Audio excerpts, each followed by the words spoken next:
il faudra aussi revoir la totalité des rues, des trottoirs et des places, puisque malheureusement, là encore, un défaut d'entretien fait qu'aujourd'hui,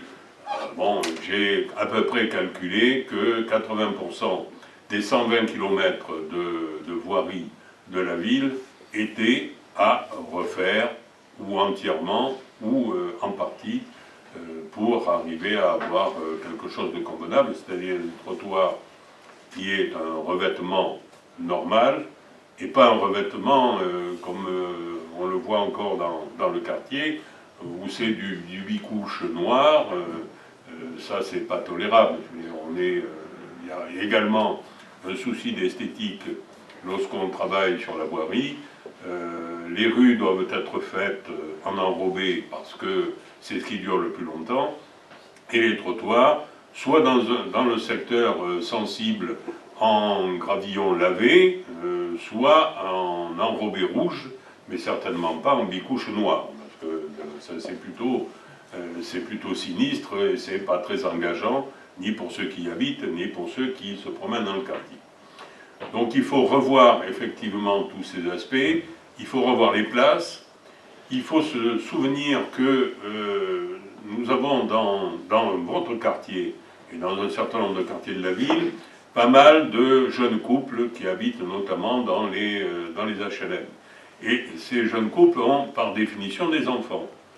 Or, je ne sais pas si vous avez remarqué, mais tous les jeux destinés aux enfants sont aujourd'hui pratiquement fermés partout, quand ils n'ont pas été enlevés dans le quartier. Alors pourquoi? Parce qu'ils ne sont plus aux normes. Alors le problème des normes, c'est à la fois donc les jeux qui peuvent être dangereux pour les utilisateurs et donc doivent être modifiés, ou quelquefois c'est le revêtement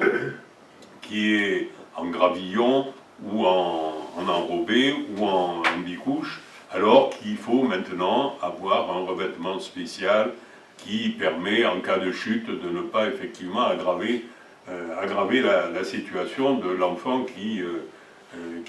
rate ou qui tombe d'un des éléments qui sont mis à sa disposition. Donc plutôt que de fermer avec des bandes rouges et blanches là, que l'on trouve sur les chantiers, il vaut mieux mettre les jeux aux normes, il vaut mieux les rendre aux habitants, et du moins aux habitants du quartier. Donc ça aussi, ça fait partie de ce qu'il faudra immédiatement mettre en chantier, parce que c'est indispensable et parce que ça fait partie de ce qui est nécessaire pour que l'on vive correctement dans le quartier. Alors, vous avez aussi dans les espaces publics, vous avez bien sûr, comme j'ai dit, les places, où il faut là aussi les aménager pour tenir compte de ce que souhaitent les habitants. J'ai parlé des jeunes enfants, mais il y a aussi les personnes âgées qui doivent pouvoir profiter de ces places. Alors, on appelle ça des espaces intergénérationnels, c'est-à-dire qui conviennent à la fois pour les jeunes et pour les moins jeunes, mais il faut faire en sorte que les moins jeunes également puissent trouver de quoi se promener dans des conditions tout à fait acceptables et se reposer, le cas échéant,